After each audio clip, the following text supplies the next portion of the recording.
নমস্কার দর্শক বন্ধু, জ্যোতিষ কথা চ্যানেলে আপনাদের সকলকে স্বাগত। দর্শক বন্ধু, আজকে যে বিষয় নিয়ে যে টপিকস নিয়ে আপনাদের সামনে নিয়ে এসেছি সেটা অত্যন্তই একটা গুরুত্বপূর্ণ আলোচনা। আপনাদের কুণ্ডলিতে অনেকের ক্ষেত্রেই এই দোষ দেখতে পাওয়া যায়। এই দোষের নাম হচ্ছে অঙ্গারক দোষ।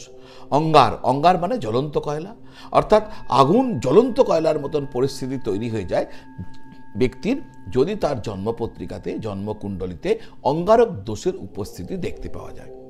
আপনাদের অনেকের কুণ্ডলিতে অঙ্গারক দোষের উপস্থিতি আছে। এই যে 12টি ঘর আপনার হরোস্কোপে জন্মপত্রিকায় কোন জায়গায় থেকে কি ধরনের সমস্যা আপনার জন্য অঙ্গারক দোষ নিয়ে আসে, আমার আলোচনার বিষয়বস্তু এটা। আর কি করলে, কোন উপায় করলে ওই দোষকে আপনি কম করতে পারবেন, মুছে ফেলতে পারবেন, সেই উপায়ও আজকে এই আলোচনার মাধ্যম দিয়ে আপনাদের সামনে রাখবো। দর্শক বন্ধু, যারা চ্যানেলটি এখনো পর্যন্ত সাবস্ক্রাইব করেননি, আমার বিনম্র নিবেদন চ্যানেলটি সাবস্ক্রাইব করে বেল আইকন প্রেস করে দিয়ে আমাকে সাপোর্ট করবেন, আমার একটু সাথে থাকবেন। ভালো লাগলে কমেন্ট করবেন, লাইক করবেন, শেয়ার করবেন। আপনারা যারা জ্যোতিষীয় কোনো বিষয় নিয়ে আমার সাথে আলোচনা করতে চাইছেন, আমাকে দেখাতে চাইছেন, জ্যোতিষীয় প্রতিকার প্রতিবিধান নিয়ে জানতে চাইছেন, তাহলে যে নাম্বারটি নিচে দেওয়া রয়েছে না 9830564500, ওই নাম্বারে ফোন করে বা হোয়াটসঅ্যাপ করে আপনার আগ্রহ জানালে আমি আপনার সাথে কানেক্টেড হয়ে যাব, আপনাকে আমার অফিস থেকে যোগাযোগ করে নেবে। অথবা যাক, অঙ্গারক দোষ। অঙ্গার জ্বলন্ত কয়লা কখন হয়? যদি রাহু এবং মঙ্গল অথবা মঙ্গল কেতু তারা একসাথে জুড়ে থাকে।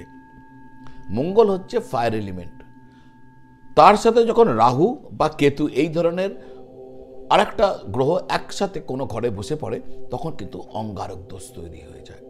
আর এই অঙ্গারক দোষের ফলও কিন্তু ব্যক্তির পক্ষে ভালো নয়। বিশেষ করে এই অঙ্গারক দোষ যদি যেখানে মঙ্গল গ্রহ বসছে, যদি সেটা তার ক্ষেত্রে পাপ ঘর হয়ে থাকে, দুর্বল ঘর হয়ে থাকে, শত্রু ঘর হয়ে থাকে, নিজ ঘর হয়ে থাকে, তাহলে কিন্তু ভয়ঙ্কর বিপদ। তো সেটা দেখতে হবে। আমি একটা সাধারণ ধ্যান ধারণা আপনাদের সামনে রাখার চেষ্টা করছি। 12টি ঘরে অঙ্গারক দোষ কি ক্ষতি নিয়ে আসতে পারে। প্রথম ঘরে অঙ্গারক দোষ যদি হয়, তাহলে ব্যক্তির পেটে রোগ, শরীরে আঘাত, অস্থির মানসিকতা, আর ব্যক্তি খুব নিষ্ঠুর হয়ে ওঠে। দ্বিতীয় ঘরে অঙ্গারক হলে অর্থ রোজগারের ক্ষেত্রে একটা অনিশ্চয়তা দেখা যায় এবং ব্যক্তির বাড়ি, ঘর, ধন সম্পত্তি নষ্ট হবার একটা সম্ভাবনা থাকে। তৃতীয় ঘরে অঙ্গারক থাকলে, অঙ্গারক দোষ তৈরি হলে ভাইদের সাথে সম্পর্ক তিক্ত হয়ে যায়, কিন্তু এই ব্যক্তি প্রতারণার মাধ্যমে নিজেকে সফল করে তোলে। চতুর্থ ঘরে অঙ্গারক যোগ থাকলে মা দুঃখ পান, ব্যক্তি ভূমি সংক্রান্ত কোনো ঝামেলায়, বিরোধে ভোগেন। পঞ্চম ঘরে অঙ্গারক যোগ থাকলে ব্যক্তির নিঃসন্তান হওয়ার যোগ নির্মাণ হয়ে যায়, আর এই ধরনের ব্যক্তিরা জুয়া খেলে লাভবান হন। ষষ্ঠ ঘরে অঙ্গারক দোষ থাকলে ব্যক্তি লোন নিয়ে ঋণ গ্রহণের মাধ্যমে উন্নতি করে। অনেক সময় এই ধরনের ব্যক্তিরা হত্যাকারী হতে পারে, আর হ্যাঁ, যদি ভালোভাবে পড়াশোনা করেন তাহলে সার্জেন্ট পর্যন্ত হতে পারে। সপ্তম ঘরে অঙ্গারক যোগ হলে একদম অসুখী বিবাহিত জীবন হয়, অবৈধ সম্পর্ক তার জীবনে আসে, বিধবা হয়ে যেতে পারেন, বা ছেলেদের ক্ষেত্রে তার স্ত্রী মারা যেতে পারেন। অংশীদারি ব্যবসা থাকলে তা থেকে কিন্তু উপকার পাওয়া সম্ভব হয়, কিন্তু দাম্পত্য জীবনে সমস্যা থাকে। অষ্টম ঘরে যদি অঙ্গারক দোষ হয়, তাহলে কিন্তু পৈতৃক সম্পত্তি পাওয়ার একটা সম্ভাবনা থাকে, ইনহেরিটেন্স থেকে লাভ পাওয়া যায়, কিন্তু সড়ক দুর্ঘটনায় মৃত্যুর সম্ভাবনা প্রবল থাকে, বা সড়ক দুর্ঘটনার হবার প্রবল সম্ভাবনা থাকে। নবম ঘরে অঙ্গারক দোষের উপস্থিতির কারণে ব্যক্তি দুর্ভাগ্যবান, ধর্মান্ধ, গোঁড়া হয়ে যান, আর গুপ্ত বিদ্যা চর্চায় তিনি চেষ্টা করেন, লিপ্ত হন। দশম ঘরে অঙ্গারক যোগের উপস্থিতির কারণে একজন ব্যক্তি খুব পরিশ্রমী হন। তিনি যদি স্পোর্টসের দিকে নিজেকে নিয়ে যান, তাহলে তিনি ক্রীড়াবিদ হতে পারেন সফল, এবং তিনি সফল ব্যক্তিও হতে পারেন। একাদশ ঘরে অঙ্গারক যোগ থাকলে ভূ সম্পত্তির দ্বারা ব্যক্তি লাভবান হন, একই সাথে ব্যক্তি চোর, প্রতারক ইত্যাদি হবার সম্ভাবনা থাকে। দেখুন, ভালো ঘরে হলে তাহলে ব্যক্তি লাভবান, খারাপ ঘরে হলে ব্যক্তি চোর বা প্রতারক। দ্বাদশ ঘরে অঙ্গারক যোগ হলে ব্যক্তি আমদানি রপ্তানি বা ঘুষের দ্বারা টাকা উপার্জন করে।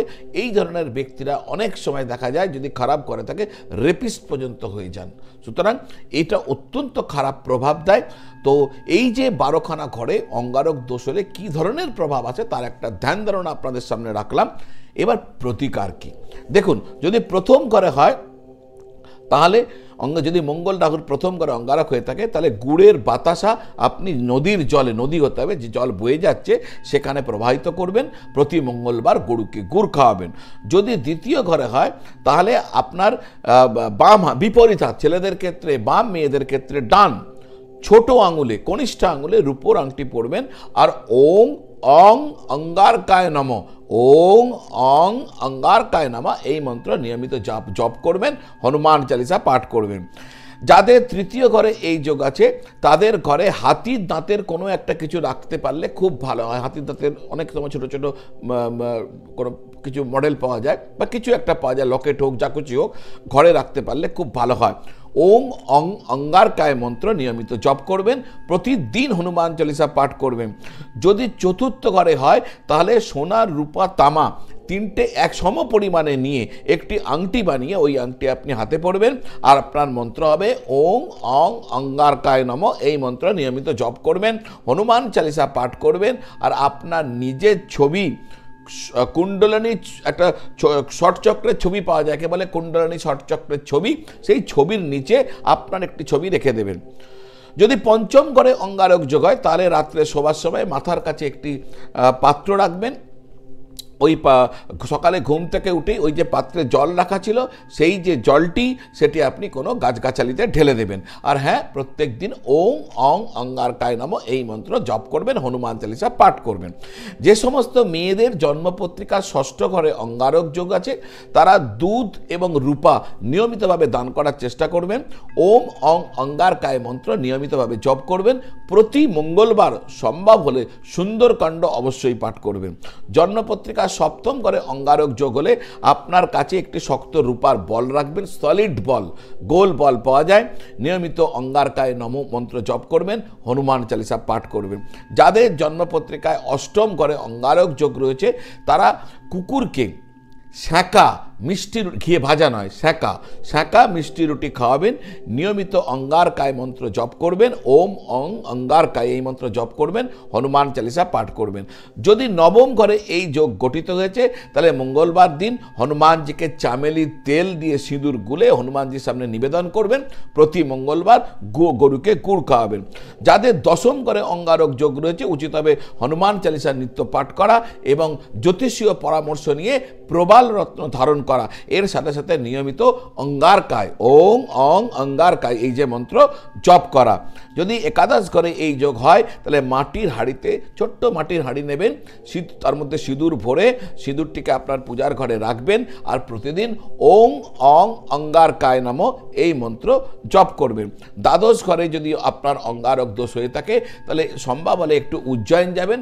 উজ্জয়ন আপনার মধ্যপ্রদেশের একটি শহর, সেখানে মহাকাল জ্যোতির্লিঙ্গ আছে, ওখানে গিয়ে মঙ্গলনাথের মন্দিরে ভাত পূজা, যদি আপনার করা ভয়াকাত্ত ভাত, আমরা যে ভাত খাই সেই ভাত পূজা বলে একটি বিশেষ পূজা আছে, যদি ওটা করা সম্ভব হয় আপনার প্রতি অতি মঙ্গলদায়ক হবে। এছাড়াও গলাতে রূপোর হাতি এরকম একটা প্রতিকৃতির লকেট আপনি গলায় পরবেন, আপনার নিজের ছবি কুণ্ডলিনী শর্ট চক্রের ছবির নিচে রাখবেন, প্রতিদিন হনুমান চালিসা পাঠ করবেন আর প্রতি মঙ্গলবার গরুকে গুড় খাওয়াবেন যদি দ্বাদশ ঘরে আপনার এই দোষ হয়ে থাকে, অর্থাৎ মঙ্গল রাহু বা মঙ্গল কেতু তারা যদি একসঙ্গে বসে থাকে। তো আজ এই পর্যন্ত, আপনারা সকলে ভালো থাকুন, সকলকে ভালো রাখুন। নমঃ শিবায়।